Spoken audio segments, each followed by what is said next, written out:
ассалому алайкум бинандагони азизу меҳрубон. Чӣ хеле ки шумо огаҳ ҳастед, дар дарсҳои гузашта мо дар бораи най бисёр ҳамроҳи шумо суҳбат кардем ва ман мехостам имрӯз каме ҳам бошад дар бораи наи пикала, яъне наи хурде ки мо дар дарсҳои гузашта ба ҳамроҳи шумо камтар огоҳӣ карда будем ки ин най ки мо дар борааш гап задем қариб ки як авлод тарзи навозишошон ҳамин хел. Фақат фарқияти ин асбоб аз асбоби ин наи профессионалӣ, инам наи профессионалӣ аст. Фарқияташ дар ҳамин аст ки ин як октава баландтар садо медиҳад. Чӣ хеле ки мо гуфтем сохти ин наям ба тарзи аз чӯб ва аз қамиш ва гоҳ-гоҳе аз мисам сохта мешавад. Аз октаваи рей, октаваи якум то сол октаваи сеюм октава аппликатураш садотияш ҳамин қадар ҳаст ва дар партитура дар оркестрҳо ҳам чӣ хеле мо гап задем дар бораи най дар хати аввал ба калиди сол навишта мешавад. Тарзи сохташ мисли ҳамин най камтар хурд, бориктар ва нозуктар, аз ин най баландтар ва фақат дар мардуми хос дар мардуми тоҷику дар мардуми узбек ин асбоб бисёртар истифода бурда мешавад. Тарзи навозиши ин ҳам бошад бисёртар дар оркестрҳо истифода бурда мешавад, яъне ки дар ҷое ки ҳамун садоҳои баланде ки дар най камтар най ки аппликатураш то ҷои муайян аст, баъди аз ин баландтар садои ин вақте ки бастакор ки ё оҳангсоз вақте ки партитура сохти тарзи навистан агар бинад ки ин най он садои баландро надорад, барои ҳамин наи пикаларо яъне наи хурдро истифода мебарад. Наи хурдам мисли ҳамин асбоби ҳамин гуфтагии худамон ҳамин асбоби най ба тамоми ҳамун тарзи стаката, лигата, яъне мажори, минори, тарзи навохтани гаммаҳо ҳам мажорни, ҳам минорни, ҳам лигата, ҳам стаката, ҳам стакатаи дутага, ҳам стакатаҳои сетага бисёр васеъ аст. Тарзи навозиши техникаиш инам бисёр васеъ аст. Дар оркестрҳо бисёртар истифода бурда мешавад ва садои бисёр як садои баланд дорад.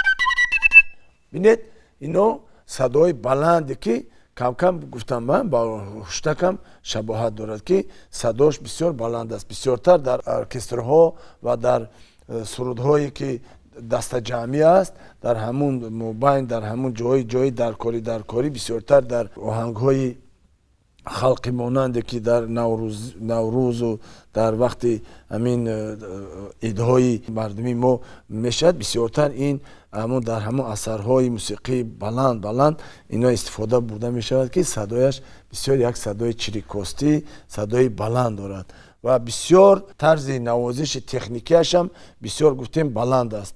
Мешавад асарҳои бисёр техникӣ тез ҳамин чизҳоро бисёртар навозем.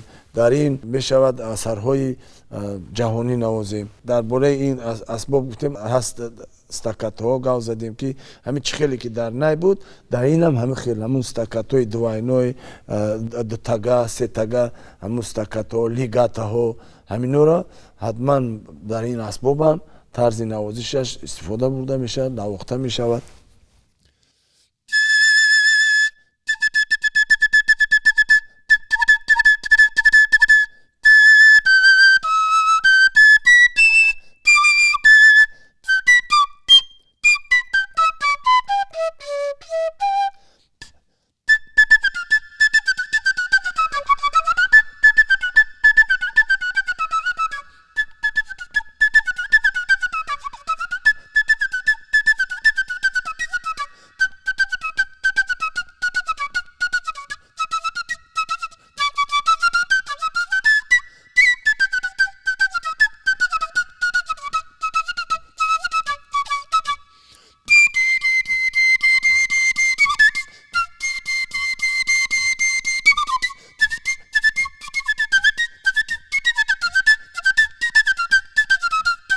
بینید یک عجایب صدا دارد، خیلی یک صدای مهینی بسیار بلندی، یعنی صدای بسیار نازک دارد. برای همین این یعنی در بین ارکستر اگر همون 40 50 60 نفر اگر نوازد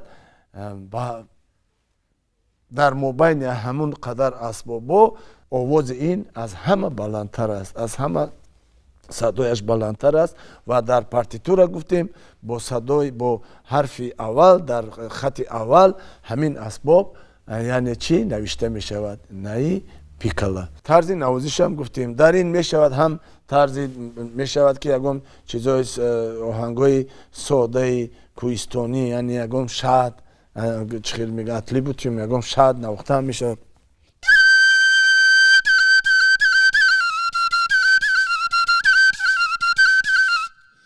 میلیزم ها را استفاده برده می شود در اینجا.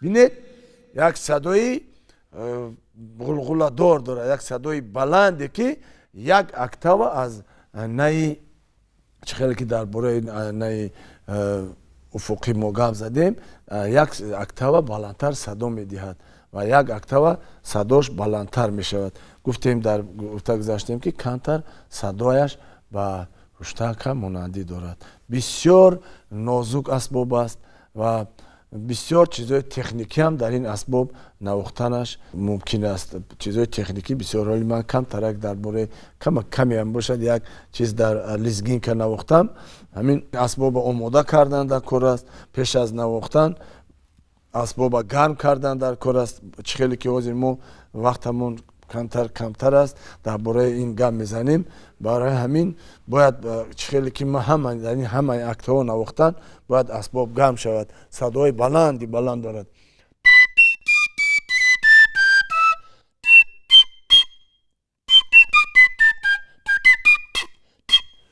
همین اسباب دم همون گامایی که ما گفتیم، هم ماژوری، هم مینوری، هم لیگات، هم گارمونیکی، هم ملودی، تمامی گام‌ها را با همین اسباب نواخته می شود تا امکانیتی که این اسباب در خودش دارد.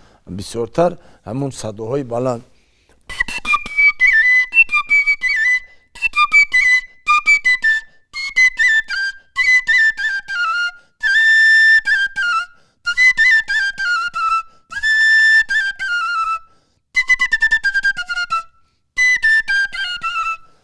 تمامی چخیلی که همون طلب میکند همون آهنگساز یا که همون بسته‌کار از شما میتونید با همین اسباب استفاده برید. همین چیزایی درباره که ما گفتیم، هم لیگا، هم استاکاتا، هم دوتاگا، هم سیتاگا. وقت کمی خیلی باشد درباره این توتاکای تاجیکی که این توتاکا هم اویله خیلی کلان است و اینا هم طرز نوازش این توتاکا هم همین خیلی است که من در خودی مردمی اگر بدخشان بگیریم، تمام همون مردمی بدخشان از همین گویا که از درواز سر می شود تا خودی و خانو تا همون آخران قشلاقایی که در خودی بدخشان است، قریب که در هر یک خاندان از این اسبابای توتک هم در مردمی بدخشان هم در مردمی ختلان این اسباب بسیارتر در همین مردمی تاجا استفاده میبرند. بسیاری آدم‌ها در خانه‌هاشون هم دارن. خیلی حاضر نمیدونم همین استوهایی که از این اسباب میتراشن خیلی هم کم مونده است.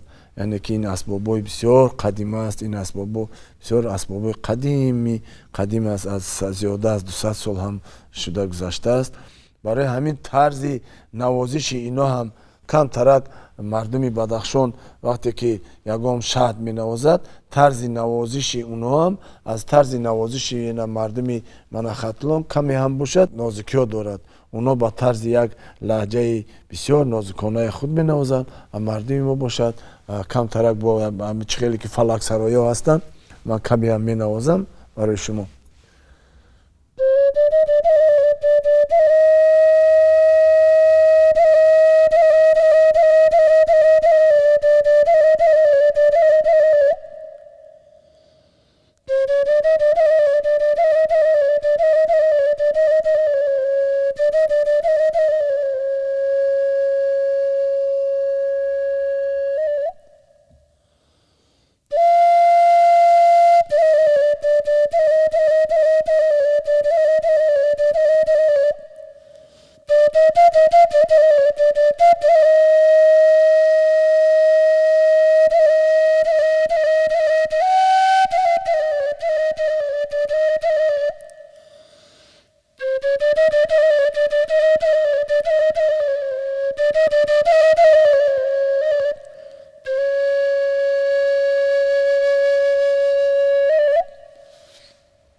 بسیار یک صدای نازکی، بسیار یک بیند، اگر غم باشد غم، اگر دقت، بسیار آدم به یک دنیای دیگر میبرد. طرزی بسیار یک صدای فورم دارد.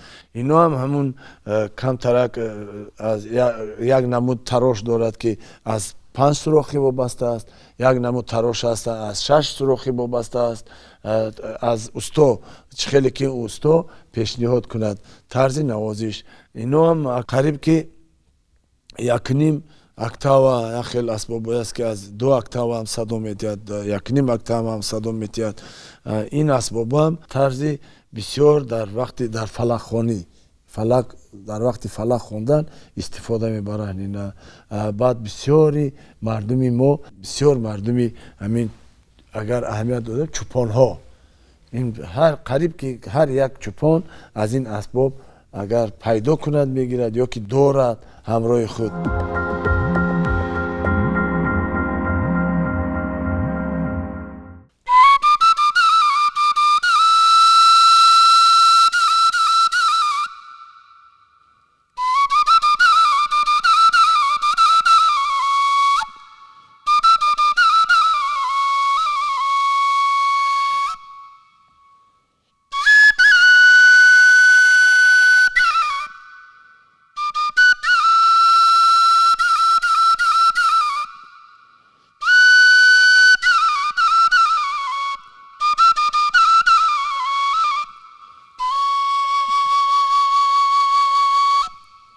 می شود با طرز این با همین اسباب یعنی که نغمه گردونده می شود که یگام شهد می نوازی، بعدی وای میتونی یگام نغمه گردونیم.